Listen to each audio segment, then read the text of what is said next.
Stephen, Andrew. do you fancy spending a final quiet night inside number 9 for Series 8? Let's do that.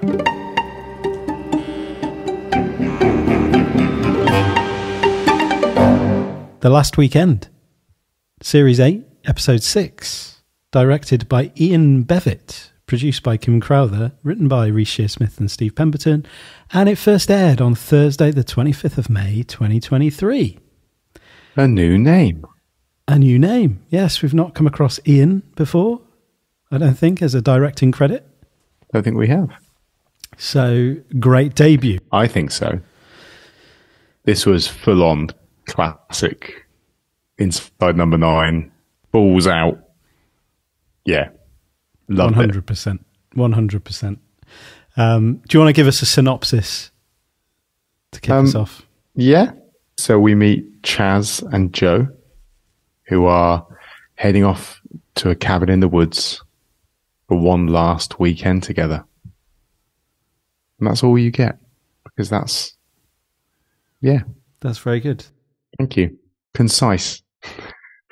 I mean, there's so many potential ways to express feelings about this episode. I think there's the thinking back to how you're feeling as you're watching it for the first time and everything's sort of unfolding in front of you. And that is a feeling you will never get back again, because it was a roller coaster. It was an absolute ride. And you think it's going in one direction and then big switcheroo from my perspective anyway. Yeah, because it just felt like a real sentimental episode. There was a real... everything was sort of fueling that. Like the music had this just beautifully sentimental tone to it. You know what wasn't, though? What's that? The flies. The flies were there. They were and always then there. you find out why. Yeah. And you see it again and they're just there constantly buzzing around. Little cuts out to them around the bulbs outside, lining through the windows. Like the birds. Like the birds, that's very true. Yeah. Yeah, it had that vibe. Did. But like, I don't think I, on first viewing, was paying them attention with respect to how it would finish. No, I thought it was just sort of just scene setting and just general ambience around staying in a cabin in the woods. Yeah. Yeah. In Scotland. Yeah, although I've made a note at the beginning, it looked like they were driving through quite autumnal leaves as they were driving up through to where they were staying. I don't know how insecty the autumnal months are. I don't know. Tell me, how buggy is September? There's a lot of people who listen who are Scottish, so I'm sure they can they can enlighten us. But I think it probably is. Certainly the end of the summer is. I guess so. Yeah. There always seems to be bugs around there. You know, just... In cabins in Scotland, there's just bugs everywhere. Especially by a lake, by a loch. Yeah. Well done, mate. That was smooth. Cheers. Yeah, so, I mean, let's just sort of wander through it and maybe remember how we felt watching it for the first time. And then, you know, how we felt, what you notice watching it for a second time, when you know how it's going to end. Mm-hmm. It's a kind of different filter through which to see it. Yeah, Very much so.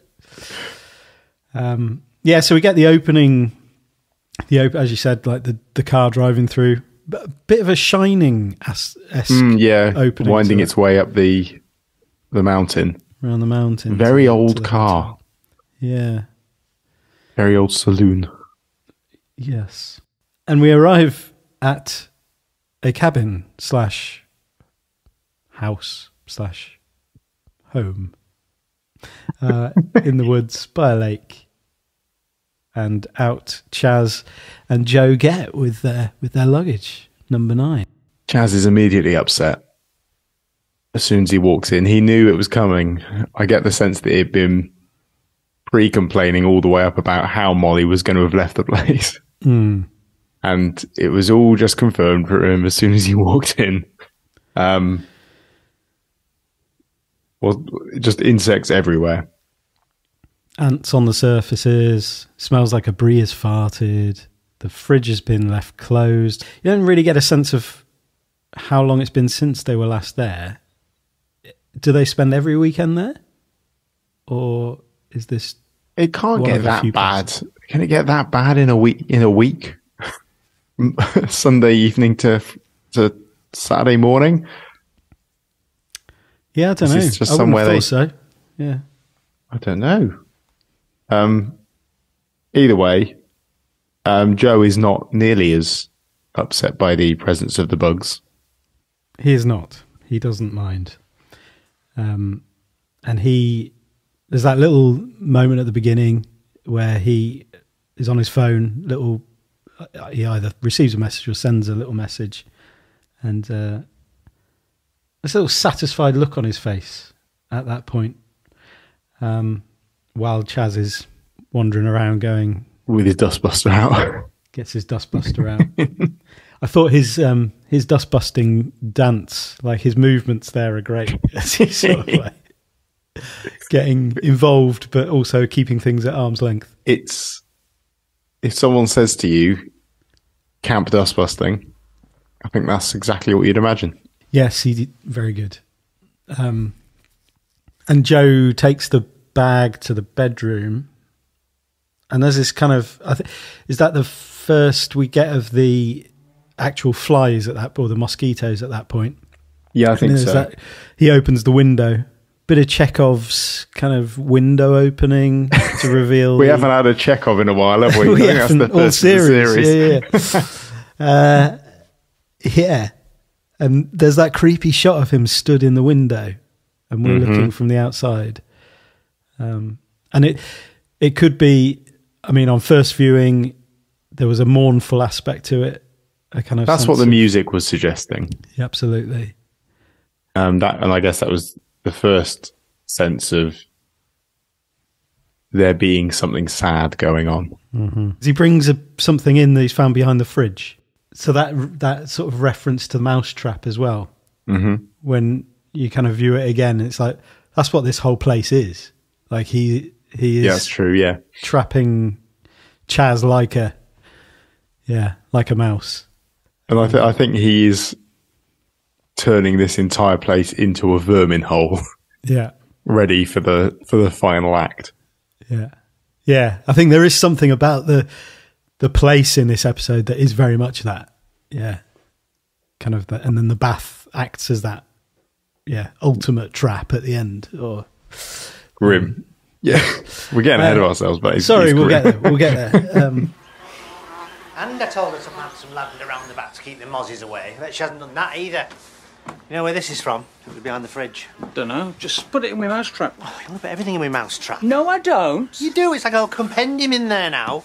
I don't know. You meant to catch the poor thing with a bathtub, 2 rummy cubs, and a Captain Peacock. It's Mrs. Peacock. Captain Peacock is... Are you being served? Yeah, all right, Nelly. You know what I mean. And I bet she hasn't dusted these blinds. Chazz. Yeah, and then there's that, just a lovely, when he's flapping around with the blinds, and then Joe comes in and they have a little bit of a cuddle, and they play this really well, the two of them. Yeah. Yeah. And it is... They do sell the gay couple very well. Absolutely. And it just had a real sense to it of, this is Stephen Rees as well. Like, this is... They're telling something of their own creative partnership here. Which, who knows where that heads next? But with Reese in a bath, cement. Yeah. So I've always felt really, Steve, like you've just trapped me in a bath. I've wasted so many years in this creative partnership. 9 years of your life you're not getting back. Yeah. Oh, and should have said this. We have the denial bag, don't we? Oh, yes. Denial supermarkets. Yeah. So that's the first of the stages of grief. Oh, and in that there was also the mentions of Molly. There was later on in the episode, I thought Molly was going to end up being a victim of some sort. And I don't know if she ever was at the end. He says that he put her on a train, but I don't know how much I trust this man. But yeah, this 82-year-old lady that they seem to have put in charge of cleaning their cabin. Mm. Is she not retired? Is she not just kind of trying to live out her best life up in the Highlands? Like she lives in Glasgow because she's gone back to Glasgow after being. Where's she staying? She's got her own little place somewhere up there, but just pops around and does a bit of cleaning. Yeah. And she can hear them when she's walking the dog. She can hear. She's obviously very, very close by. Mm-hmm. Hear what's going on in their house. Yeah. But yeah, I think she ended up being a bit of a red herring later on. So yeah, we kind of get some backstory on the pair of them. When we hear our first "I love you" from Chazz that is not reciprocated. But Joe's bought him a 9-year anniversary gift. They're inside number 9. Copper. Yes, a copper bracelet which represents beauty and malleability, manipulation, creating something and having someone bend to your every whim and what you need. Yeah. And that's exactly what he's been doing. It is. Yes. So yeah, they pledged to be together for at least 9 years. Obviously, despite the bumps and lumps, you kind of that knowing little glance then when he said that, was a clue for us, I guess. Yeah, and it's incredible the setup. Again, we haven't said all series like how much is packed into such a short space of time, but I was really struck by it in this episode. Like, just bang, bang, bang, like setting up everything that's really happening here. Dense with dialogue. Yeah. I was struggling to sort of keep note of things as I was going because it was just constant. There's very little sort of breathing space and it's switching between things, especially as you get towards the slightly later bits where you're wondering what's going on here and it is flicking so quickly that you don't really have time to get a handle on what you actually think is going on here. Yeah, absolutely. And yet so much is being communicated. So we learn about the pink sock, the purple sock, which is when they first met. Brilliant name for a bar. Yes. The purple sock. It's kind of strange because there is a vibe. I don't know, there does seem like a distance between them at this stage, but also a closeness. Like there is a strange, what is this thing going on here? I think part of that's slightly down to how different they are. I've seen people drawing parallels between this pair and going right back to the beginning in Sardines. The couple there, played by Stephen Rees, you could almost draw a straight line between that pair there and how they're ending up here. And I guess it's just that kind of lends itself a little bit, I guess, to it seeming like there's some distance because they're so different. And there is kind of a sense of, is Joe almost sort of looking down on him a bit because of all his flamboyance and his campness, whereas he's a bit more down the line. But you're right, it's I guess the physical stuff, the hug round from behind and the little looks when they're talking through their little origin story that bring that closeness back. Yeah. And their little kiss. Yeah. Yeah. That was lovely. Go on. Yeah, that was a stage at which I was like, oh, we're watching something really nice here. Like, it's going to be a really sad episode, but... Well, that's the thing. I think that's what I thought. It's pointless expecting things anymore from this program this far in. You should know by now that it's futile to have any expectations of what you're going to see. Yeah. But it did feel an awful lot like this. Maybe this was just a couple living out their last weekend together. It wasn't. Well, it was. To the sound of buzzing. The sound of buzzing, yeah. I know we don't really do anniversaries, but it's been 9 years. No, that's not now, is it? Well, it depends where you take it from. You know, first date, first kiss, first coupling. Coupling? We sound like fucking Jane Austen characters. But I'm taking it from when I first approached you in that awful bar. Awful bar. What's it called? The Pink Sock? The Purple Sock. The Purple Sock, Jesus. Anyway, I told you then that we'd be together for at least 9 years, and in spite of a few bumps and lumps, we made it. Steve's then unloading medicines into the cabinet. He is. He's really selling this, isn't he? He's really selling. I wonder if they're little Vimto capsules or as well as the Xanax. Yeah, and this is where we get that sort of setup around the fact that they don't see each other apart from at weekends.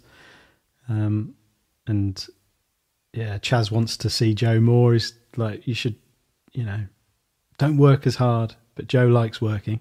It keeps him busy. Don't try and change me. And then this was the first real nod to this is a terminal illness story with I just wish we could have done more. Mm-hmm. That was for me okay, he's dying. that's what's going on here. Yeah. Yeah, and also on the second viewing that idea is he hasn't done anything. Like Chazz, or the two of them, you know, he has literally put his life on hold for 9 years, and he wishes that they could have done more, which is, you know, all part of the plan, all part of the campaign. And that's the thing, is that creating that deliberately dull existence where actually, if you had had that long of knowing this was coming, you had those 9 years together where, okay, I don't know how much of this was post-diagnosis, but not just launching yourself into things and just doing stuff. Not just, why spending your weekends here in this cabin? Why are you not going to exciting places and doing things that you always wanted to do? Creating this kind of this mundane thing of every weekend we get together, we hang out for a bit, we have some dinner, then we go, then that's it and then I'm back to work in the week again. Yeah. Just deliberately turning this into mundanity and to make it really feel like a waste. Yeah. Yeah, that's the impression I get. They haven't been doing anything. Well, even when, you know, Chazz booked the Iceland trip and then that got cancelled because Joe was too ill to go. So I imagine maybe there's he's just playing cycle little of games. that kind of thing. Like anytime Chazz is like, "Oh, can we do this? Yeah, okay, I'll book that." And it's like, I'm too ill.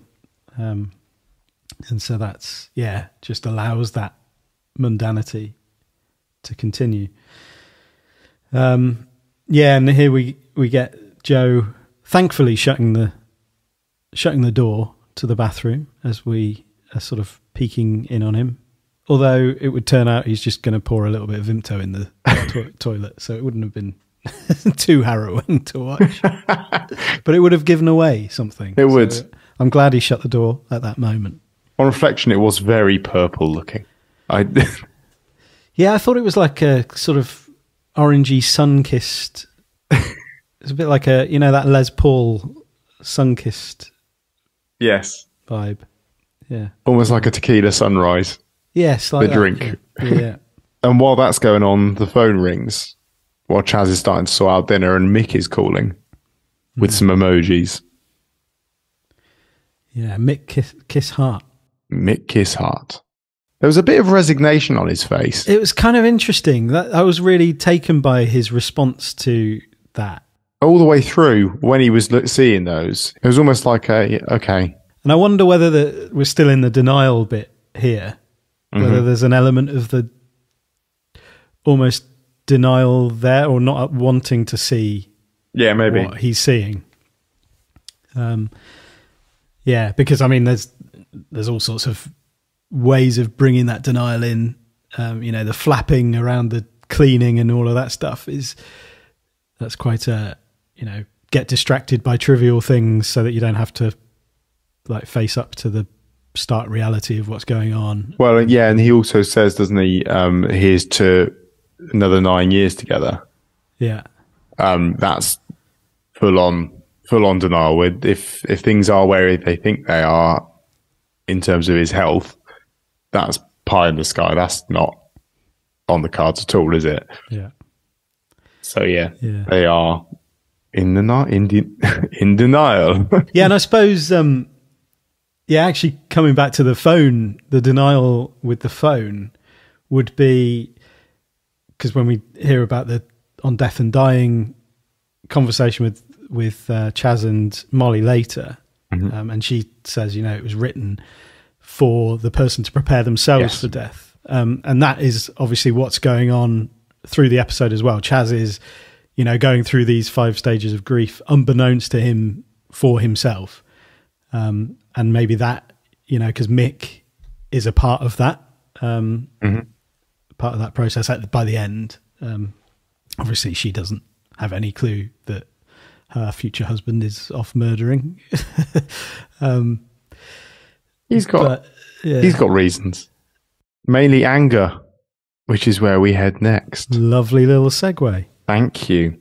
Anger wine, Anger which wine. I initially read as angel wine, with the pictures of sort of cherubs on the bottle, and then spotted it was an R and went, oh, there's anger. Yeah, there's anger. There he is. Yeah. Yeah. Pretty nice vibe to the beginning of this scene. Like it is. Bit of jazz, bit of wine, bit of dinner. Bit of moaning about Molly still. Yeah. And that kind of great impression of Molly. Yeah. Yeah. And then that kind of turns the conversation, doesn't it? When Chazz makes an offhand comment about renting the place out or having someone else work there next year because she'll be dead by then. Yeah. Then realizes what he said was a little insensitive. Yeah. Steve's a little bit shocked. Not Steve, Joe. They're not real people. Joe's a bit shocked, and it kind of kills the vibe a little bit of the evening. Yeah. Which then leads almost directly to our little confrontation around what's for dessert. It's just the ludicrous triviality of, and just before that, there's like the bit where he says you haven't eaten much, and that's almost like a diffusing of that moment where he realizes, oh, I shouldn't have said that. Whoops. Yeah, I've screwed up here. Yeah, you haven't eaten much. You'll be having it for your lunch tomorrow and every day until it's all gone. And I was like, that's a nice foreshadowing of what the bugs are going to be enjoying. Or until you're all gone, Joe. It's going to stick around. It might outlast you. Yeah, your dinner, the dinner you haven't eaten. Yeah, that's true. I'd also like to know, so the milk lemonade conversation, I'd like to know what he was actually telling him was for dessert, because I'm not the one. Is it just chocolate? I know. If it was chocolate cake, this would make a lot more sense. You got room for some pud? What is it? Milk lemonade. Round the corner, chocolate's made. Sounds delicious. Made by my own fair hand. It's chocolate cake, anyway. What is? Milk lemonade, round the corner, chocolate cake.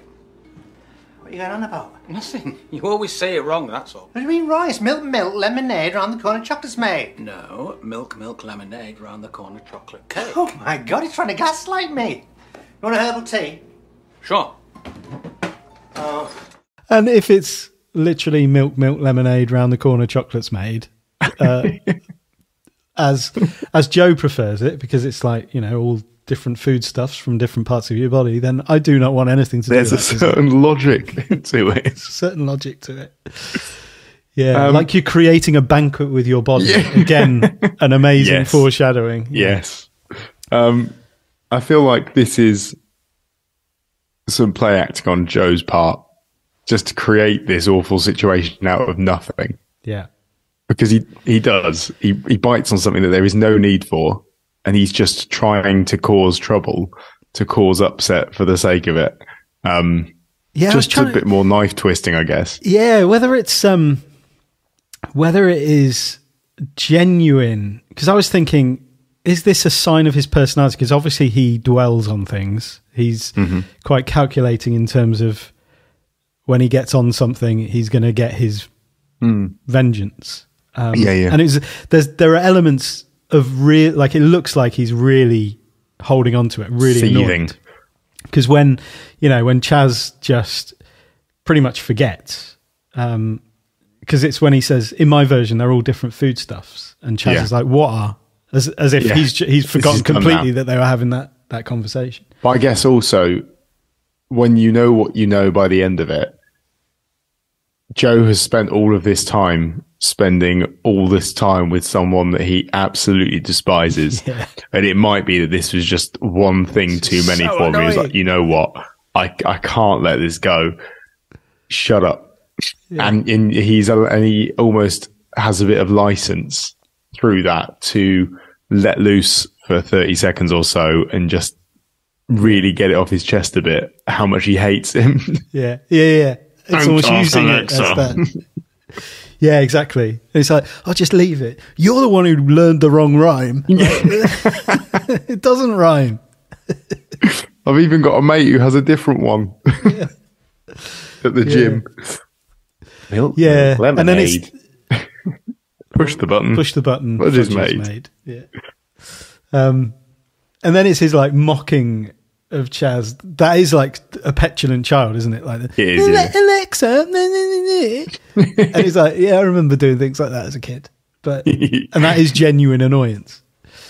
And like I say, I think that must just be him giving himself a bit of license just to let loose a bit, and because it must be really hard work for him, spending all this time showering this man that he hates so much with adoration and telling him how wonderful he is. Yeah. This dedication to the bit, definitely. Yeah. Yeah. Yeah, and we get the then the conversation, we get the thing of, is this the extent of things that you have to worry about, a rhyme and a fridge door, essentially. Fridge door being left closed. And then the conversation about anger. You don't know what anger is, Chazz, like true anger that drives you absolutely insane. And then you obviously, watching again, know what he's talking about. What he's actually angry about, yeah. Yeah. And then Chazz is talking about the cancer, and don't you think I'm angry at the life I've missed out on? I've tried everything to be there. And And Joe at that point is getting to almost see and like almost appreciate the fact that this is the effect I'm having. This is perfect. This is exactly what I wanted to happen. Yeah. Good. Till the bitter end. Let the hate flow through you. There's that really interesting exchange where he says, you know, I'm not pissed off with you. I'm pissed off with the thing inside you, the bloody chocolate cake. And that does seem like a genuine reaction from Joe, where he's like, oh, I've not heard it called that before. And because they're usually the moments, you know, where you just see his face, they're over, because they're hugging at that point. So Chazz can't see Joe's face, but we can see Joe's face. And he doesn't have that, like, that look of a sinister villain who's like, no, that's true. He's like, he looks genuinely like he's enjoyed that reference to the tumour being a chocolate cake. But I think also he might be enjoying the fact that this is, during the bath scene, he talks about how it's always repulsed Chazz, and Chazz has never been able to sort of meet it head on. And he's really struggled with the idea that Joe's got the cancer, and it's always the tumour's always repulsed him. And so I guess that's him going, yep, you really hate this, don't you? You can't even talk about it. You've got to call it a chocolate cake. Yeah. So maybe it's just a bit of that. Yeah. And you see that with when he's talking to Molly as well, like he has to make a joke out of everything. And yeah, that's a really good point. And then we see the kind of music resolves the argument here as well. Yeah. Really nicely. And then Joe goes to bed. Chazz says he'll clean up. And then we see the phone again on the table, which we discover doesn't unlock with a C. No, it's an M. M for Molly. Oh, Mig. Mig. Mig. I did get some Tom and Jerry vibes out of this episode as well, weirdly. And I'm not sure why, but happy birthday. Yeah. It's the trapped in the one room together, I think. Yeah, probably. Playing Monopoly maybe as well. Yeah, maybe. Yeah. Which takes us on to bargaining. Good segue. Cheers. Meet Molly. Oh, sorry. What we did have was the misty morning shot across the lock. There you go. As they call it. With some mozzie sounds. Yeah, and Molly's with them. Molly. She does love her cheese, does Molly. She loves her cheese. She's a bit of a cheat. Yeah. But it doesn't count if you don't see it. So, yeah. Which again is a nod to Chazz's perhaps obliviousness to things. Mm-hmm. Maybe his naivety. Yeah. His naivety is to what's going on, but also what he's done in the past and how he's behaved towards people in the past, perhaps a bit as well. Yeah. Because he's not all innocent. He certainly isn't. No. I think he's a very emotional person. And that's the thing. I think that there's a whole bit of his life that we don't know anything about when he was in that group and when that group broke up and how he was at that time. He could have been in a really dark place when he started lashing out at people on MySpace. I like that that's still a thing that we remember existed. Oh, yeah. Those are some of the best days on the internet, MySpace. MySpace was great. I don't remember a lot of hate on MySpace, but maybe I'm remembering it fondly. I don't feel like trolling in the way that was described. I don't think so. Much of a thing. No. Because I think it took more effort. Yeah. I think that's the thing with the internet now, is that everything's a bit too easy. I think MySpace required effort. You had to learn bits and pieces to make things happen on MySpace. It wasn't particularly user-friendly in many ways. No, you had to learn a bit of HTML and, get your dancing things going on. Exactly. And music on when you've put that much effort into it, it's not like when a little bird's just asking you what's happening at the moment and you go, I hate everything. And that wasn't the case at the beginning of Twitter. People didn't used to hate everything. No. When it used to be, I'm having Weetabix for my breakfast. Enough about your early posts. I've deleted them. You've been back and filtered everything. Yeah. I want to discriminate against shredded wheat. I started going online to other people's MySpace pages where they posted their own music and leaving abusive messages. Don't call us, we'll call you. That sort of thing. I was just so angry at what I'd lost and they all stood to gain. Certainly felt depression. And then after I met Joe, acceptance. But bargaining bit, I never really understood it. That's why I'm so crap at Monopoly, I suppose. Maybe coming here is the bargain. We're on holiday, we can eat and walk and play games, and death doesn't exist. Joe's cancer doesn't exist. Yeah, and we find out that Chazz has an affectionate nickname for Joe, which is Nelly, the elephant. That was mentioned. He did use that when they were talking about the mousetrap earlier as well. He called him Nelly. Oh, did he? I didn't notice on the way out of that conversation, he referred to him as Nelly. This little conversation between Chazz and Molly, it makes them seem like they do have a little bit of closeness, despite Chazz's frustration with her, I guess, not doing the job she's supposed to be doing. But she's 82. Who's hiring an 82-year-old unless they want the place to deliberately be a hovel? Is that what this is? Yeah. Yeah, no, I think you're right. Yeah. And I think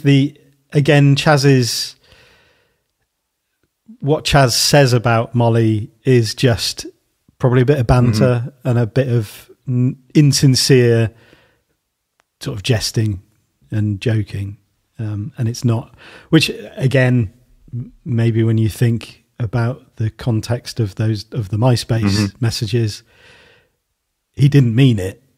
He was just, he just talks from a place of emotional reactivity, or like it's just a lot on the surface of his emotions that gets the better of him. But deep down, he doesn't mean what he says, which is not an excuse for what he said to Joe's daughter. But it kind of gives maybe a bit of context to his character. A bit of context to, exactly.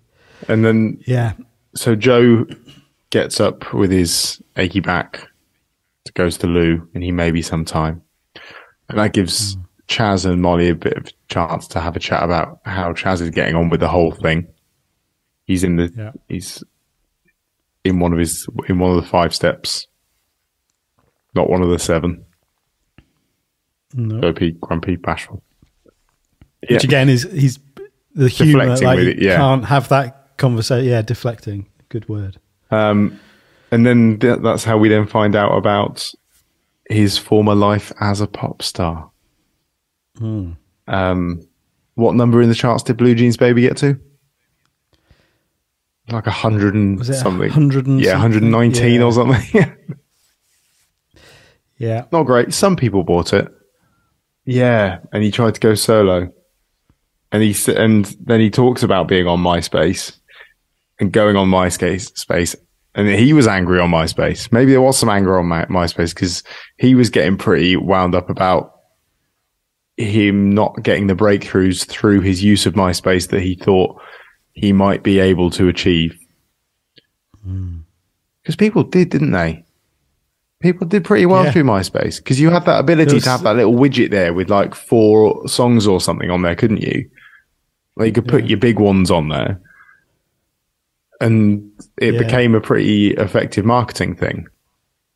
There were some huge people who I've never heard of since, but they had a lot of, and I don't know how much of it was a perception thing, and because I know there was a lot of there were a lot of like bots that you could use to generate or add friends. I remember people doing that kind of thing. But you could buy followers and things, couldn't you? And I guess that's was that the first time that kind of idea of numbers meaning influence was a thing? Because it is now. Because I remember,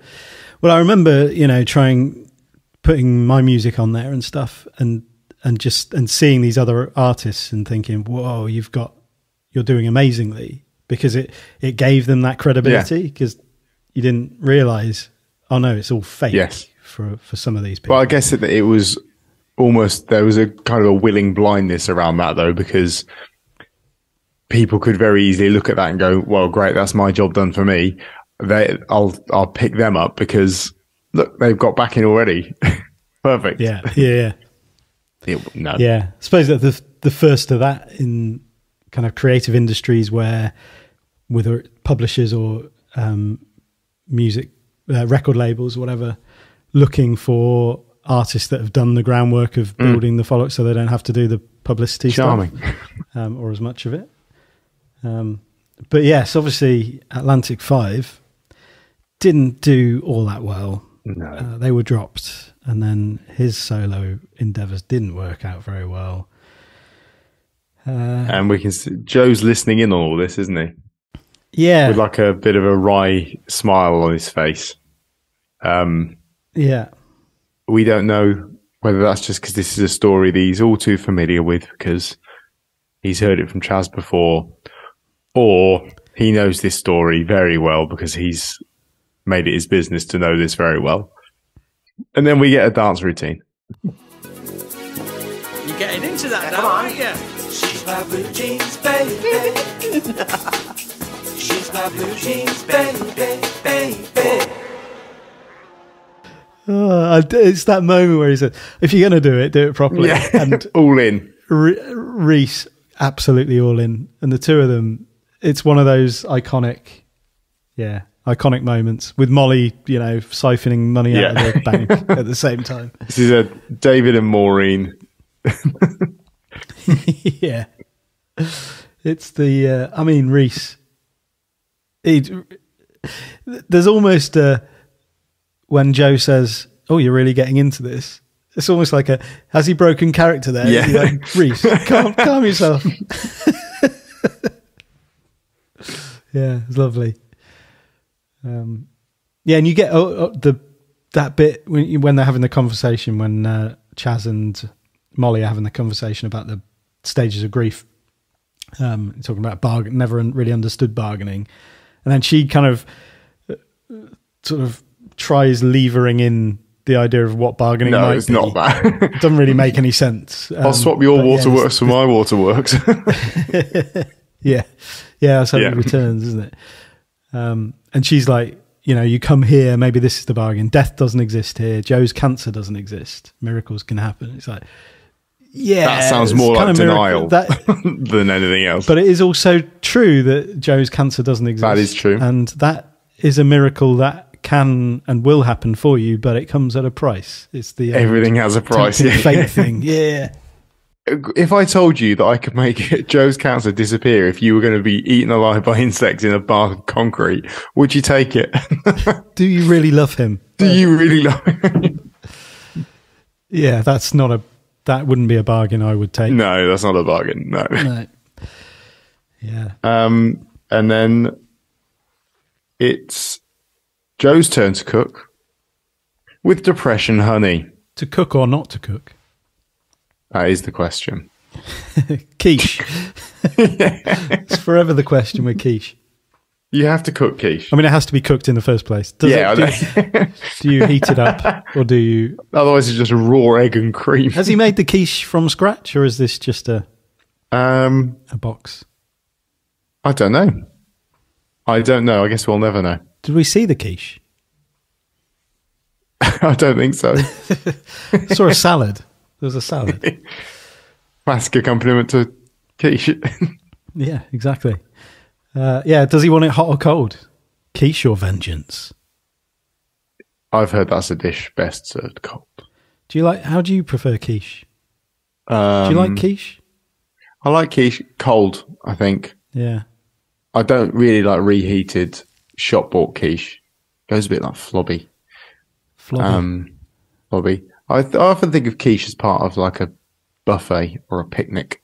Yeah, something you don't fully commit to, but you have a little bite of. Is that you at a buffet? Oh, that's why whenever I've been at a wedding that you've been out, there's just these half nibbled bits of stuff. Is that you? Yeah. Oh, put it back. Back it goes. Not what I thought it was. Yeah. Yeah, which is why the face mask sounds like a great little buffet. A little bit of oats. It sounds horrible. I don't know why anyone would put that on their face. Oh. I'm not a face mask enthusiast, but that to me sounds hideous. Yeah, and it looks hideous. It does. Yeah. Oats, honey, baking soda, and buttermilk. Yeah. It's almost like he's taking the piss with the baking soda. Yeah, I wonder what that adds. I don't know, rise? Yeah, just make it come out a little bit more off the skin. If you can tell us what baking soda does in the face mask, please do email us. Yeah, please do. It'll be handy for the wrap-up episode. Yeah, and we find out it's Chazz's pamper night. It is. And he's going to have a massage. So he's going between Joe's legs there. And then there is this needlessly horrendous line about Primula. There is. Just completely gratuitous. Completely horrific. I don't think I can even repeat it. No. You all know what it was. You know what it is. And he confesses to having had a bit too much to drink. He does. Again, I don't think that line was necessary for that. Yeah. And then we have the sort of showdown around the phone buzzing, and he's kind of like, it's almost that desperation to know what is this, like, why are you being so nice to me? He's not confronting it head on, and that seems to be Mick? Seems to be a bit of a pattern in this relationship, or in Chazz in general. It would be, I'm going to sort of skirt around the issue. Why are you being so nice? But is this a little bit of moving through the stages where he's moved from the denial that there was anything there, maybe through a bit of anger that there is someone else messaging, into, I don't know, is this a bargaining thing of, if there's something going on, just tell me and we can figure that out. We tell each other this stuff. If we're flirting with someone, we laugh about it. Yeah. But he asks him while he's in the bathroom running the bath. Yeah. And I don't know whether Joe at this point pretends not to have heard, to buy himself a little bit of time to come up with something. When he comes back, he says, "What was that? I didn't hear what you said." Yeah. I think he's got a pre-made line about Mick, the Macmillan nurse. Yeah. Macmillan nurse. Yeah. Yeah, no, I think he, because that isn't necessarily going to be part of is him leaving his phone around so that, or maybe it is? Well, I don't know. I mean, I guess actually there's also some bargaining here with regards to, he almost offers him his own confession about kissing someone at the treatment centre. He's offering that up to him as a, I'll give you that. Okay, I'll give that. You tell me yours. Truth. Yeah. But yeah, he's just his Macmillan nurse. She's great. You'd love her. Yeah. And so he then leads him into his Icelandic mud bath. He does. The thing that he's always dreamed of. Bit claggy. Yeah, that would be a word for quick drying cement, I would think. Claggy.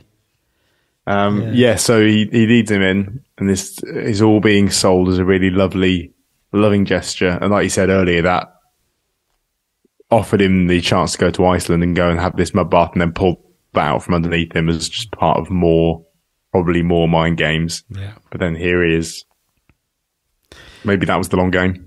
Yeah. That sounds like a good idea. Well, I'm a genius. Mud bath, cement. Yeah. Amazing. Yeah. And there's lots of, so he puts the Xanax in his champagne. I'm paying you back. I just want to pay you back. Happy anniversary. Yeah, you deserve it. You really deserve it. Man, there's all those lines, isn't there? Yeah, you deserve it. The earlier one of, what did he say? I never stopped whatever happens, I never stopped thinking about you, which sounds like a lovely thing. It's not. No, it's not. And then the music changes as he steps outside the bathroom, and now it all turns, and we see quick drying cement, and we think Chazz is about to be cemented into a bath, isn't he? How is it? It's a bit claggy, but lovely. Thank you. I should be doing this for you. No. You deserve it.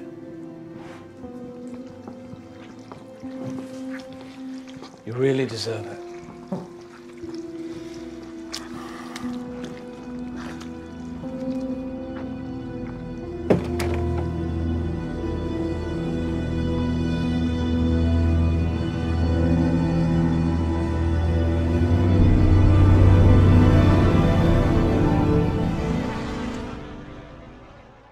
The music has been such an important part of just creating that sort of yearning, that empty, bittersweet feeling, like all of that stuff.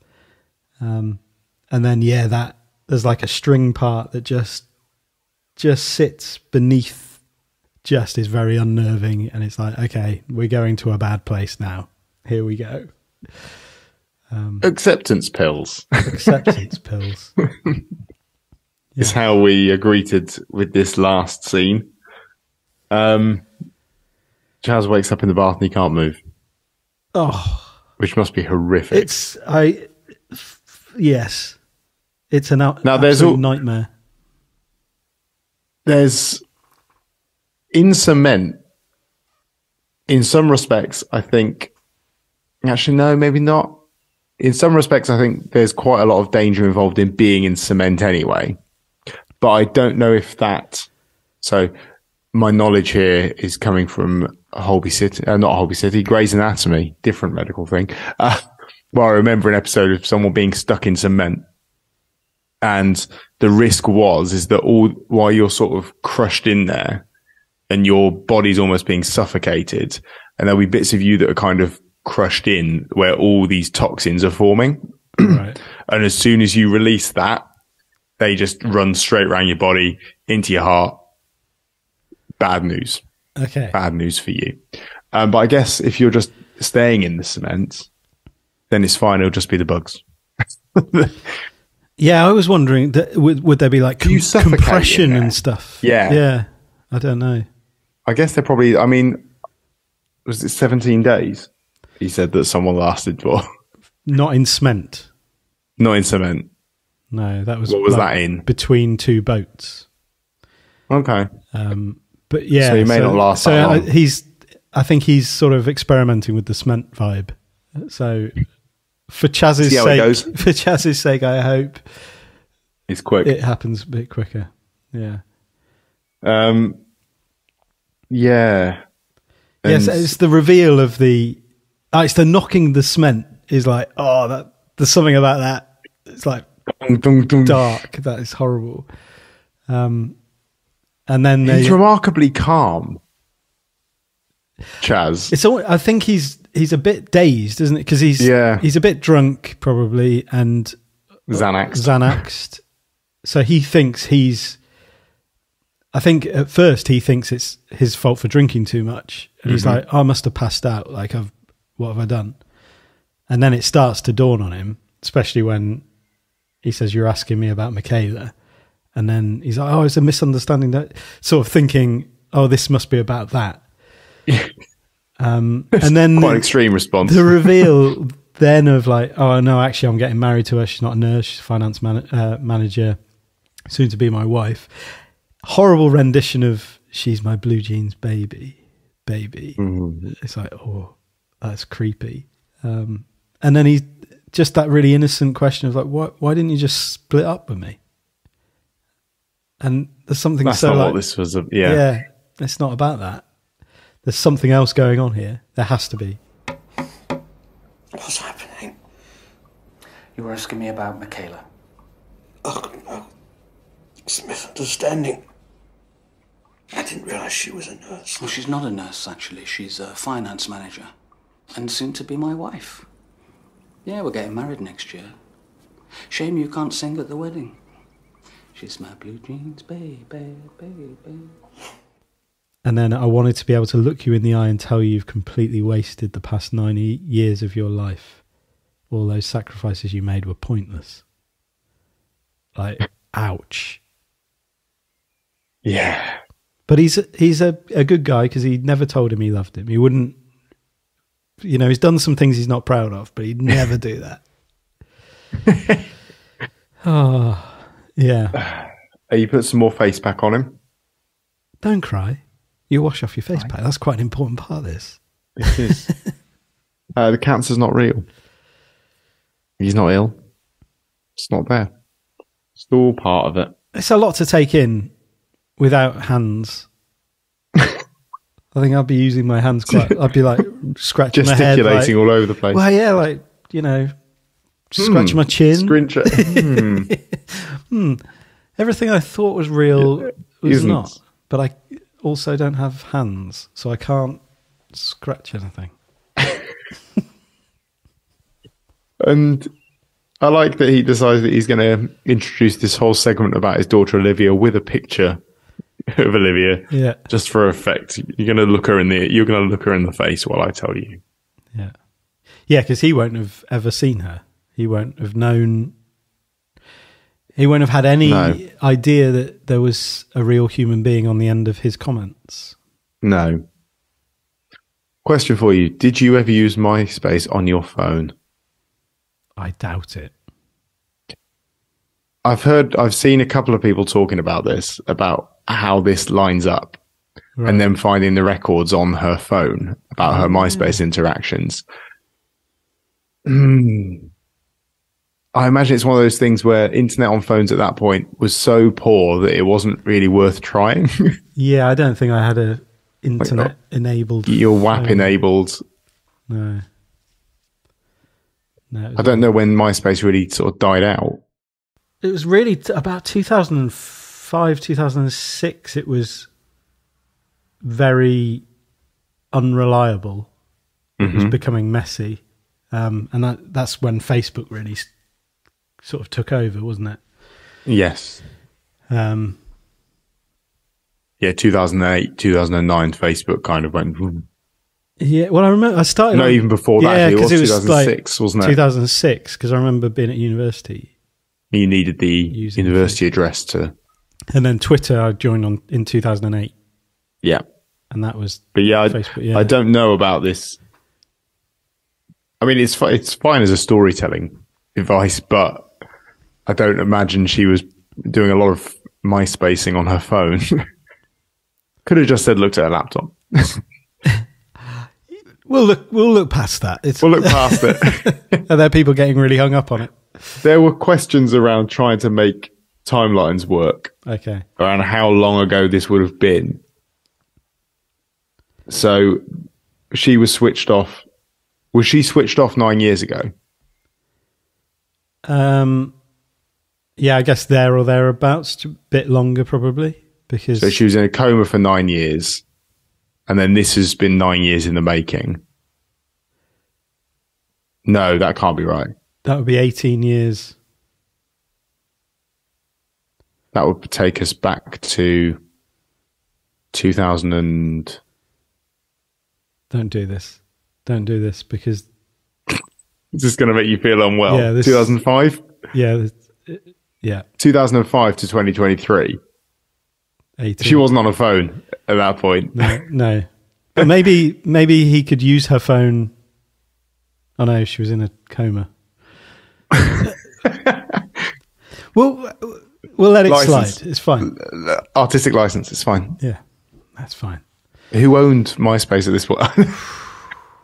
That's horrible. Steve. What, you mean? What, the fact that our friendship is now old enough to vote? Yeah. So we have, there's a lot of buzzing still. We hear about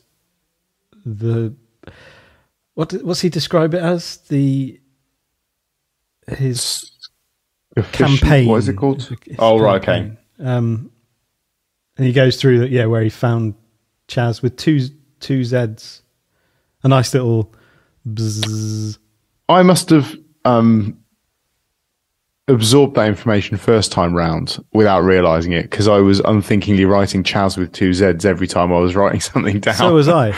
And it was only at that point I went, oh, that's why I've been doing that. Yeah.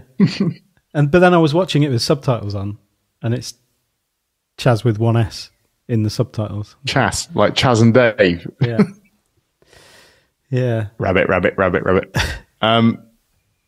Yeah, it's a pretty bleak story.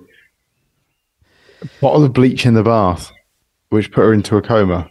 The coma for 9 years. For 9 years. They didn't know why. But then Joe found out why.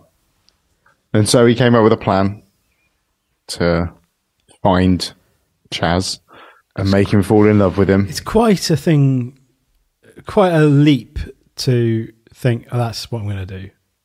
He didn't even go for a Mark Chapman, John Lennon vibe of just hunt him down, just shoot him. No. Done. It was I'm going to wage psychological warfare on you for 9 years to represent exactly what you've done to me. Yeah, holding on to that. This is what I've had to go through, and you're going to have to experience that in a way. And I think, but that's quite a weird way to view saying goodbye to your daughter. Your life being on hold for 9 years, while you waited for her to maybe get better, but then eventually having to turn her off represented a waste of your time. Yeah. And you're seeing, because it's the use of the words like, you've all these things that you've sacrificed, a complete waste of time. Yeah. And it's like, I've no idea because I've never been in that situation, thankfully. But I don't imagine you would view it like that. You'd at least bargain with the fact that, no, at least I was putting that time into something worthwhile. Yeah. Maybe she knew we were there. Maybe she could hear all the things we were saying to her. And would that feel like a waste? I don't know. I suppose maybe when you think there was someone responsible for it. Yes, I guess so. It would feel like it was a waste because it was needless. Like it shouldn't have happened. Need to happen. Yeah. So he then tells us about his final plan, the Chazz. Yeah. Whilst wandering around blowing out the candles. Yeah. Very sinisterly. Yes. What's it called? Scaphism? Scaphism, that's it. An ancient Persian torture method. Execution. Yeah. Yeah. So to be eaten alive. You're tied between two boats, covered in milk and honey. And then it's the detail of the insects feeding and laying eggs, which then attracts rats and other vermin until you're literally eaten alive.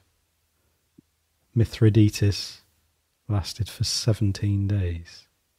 Good work, Mithridates. Yeah. Well, legend has it that's how long. Legend has it. Yeah. He went a bit Riddle of the Sphinx, didn't he, with his knowledge of classics and ancient civilizations. Just sort of flexing those muscles a bit. I love how Steve just drops in little nuggets of knowledge into episodes like that. Yeah.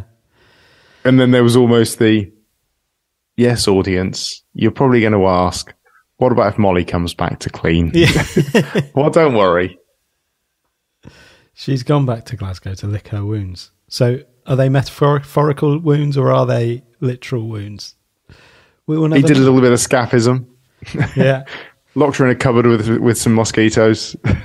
Created a couple of wounds. They're out again. Away. Yeah. Yeah. And Chazz is like, you're just going to leave me here on my own? You won't be on your own. As he opens the window. It's so evil. There's that window opening again and the buzzing. You can't do this to me. Oh, I've already done it. You're just in denial. Hmm. And then I've written, here come the bugs. Here come the bugs. He blows out the penultimate candle, leaves one burning that's by his face.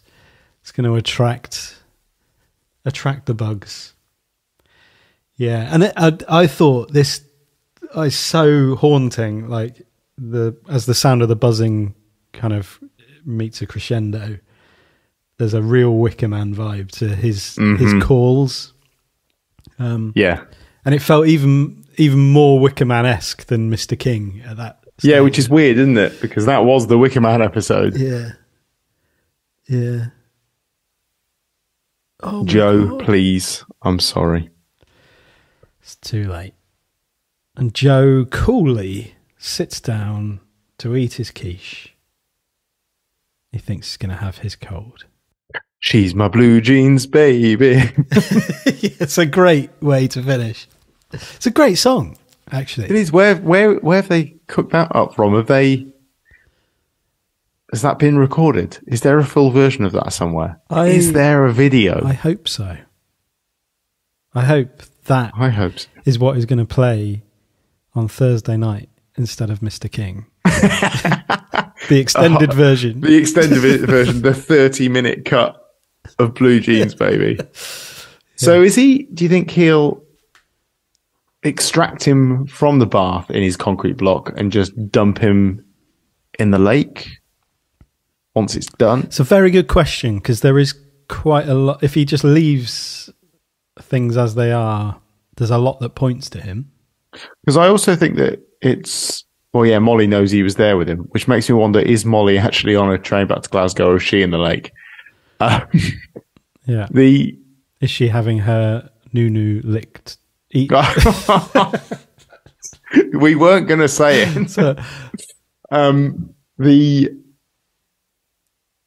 The other thing with him being in concrete is that there's only a little bit really for the bugs to go at, isn't there? It's just his face. Yeah.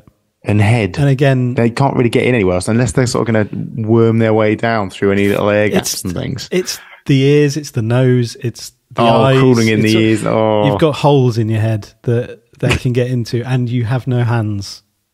And it's in your head. It's actually, horrific. They might be able to crawl their way down through, and you won't be able to do anything about it. They'll just it's horrific. It's so horrific. One of the worst things. I think I don't know, I have to think about it, but it is one of probably the most horrific end to one of those. This is the worst thing I've ever seen on television, and it literally made me throw up. In some ways, this is the most horrific thing from this series. This is the thing that has left me most uncomfortable from this series. Oh, yeah. I've seen heads explode. I've seen legs sawn off. This is the worst. Yeah. Yeah. Because it's got the same thing as the idea of like being buried alive and how horrible a concept that is. And it also has going for it the fact that you don't see it happen. Those are always the worst things. It's down to your imagination what Chazz ends up looking like after a few hours of that. Yeah. Yeah, so thank you, Steve and Reese, for that one. I thought it was such a great end to the series. And such a, again, I mean, if we didn't know that or we hadn't been told, maybe there isn't, but if we didn't know that there was another series that had been commissioned, I'd be thinking this feels like the end. Like it's as you said, that kind of the reminiscence of the characters from Sardines, kind of bookending everything, and it was such a classic number 9. Yeah, and it being so minimal, so it just really is just the two of them with a bit of Molly thrown in. But the nature of that, of it being the two of them as a couple, and doing the dance, doing all of that stuff, it's like, yeah, this does nod to a sentimental send off. But and I guess the 5 stages of grief of coming to terms with the fact that their series is ending. Yeah, exactly. Maybe this is it. Maybe this was the real twist. There were only 8 series of entire number 9. And instead of Mr. King, it will just be the two of them saying, "That's all, folks." Yeah, hopefully not. No, you are right. If we hadn't had information, there would be a real open discussion online right now of, is that it? They done. And we do get information that turns out not to be true as well. Don't we, Bus fans? Bus fans. Yeah, so hopefully. Don't start on them again. Oh. No, I'm not going to start on the Bus fans. Oh, yeah. Anyway, we will finish there and leave it open to your thoughts. We'd love to know what you thought of this episode and the series as a whole, ahead of our wrap-up episode, which I think we'll do in a couple of weeks. Otherwise, we don't have enough time. People to talk to us. So, yeah, get in touch via email at quietnightinsideno9@gmail.com or via Twitter @AQNIN9.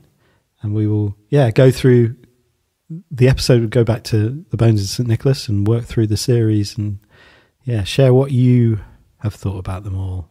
And then anything else that we maybe have picked up on since our first episodes. Yeah. Looking forward to it. All right. See you soon. See you later. Bye-bye. You still want yours heated up?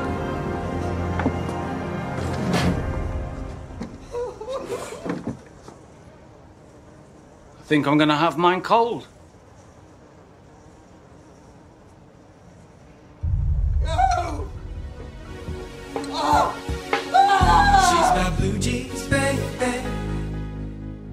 She's my blue jeans, baby, baby. Blue jeans, baby. Whitney lady, driving me crazy. She's my blue jeans.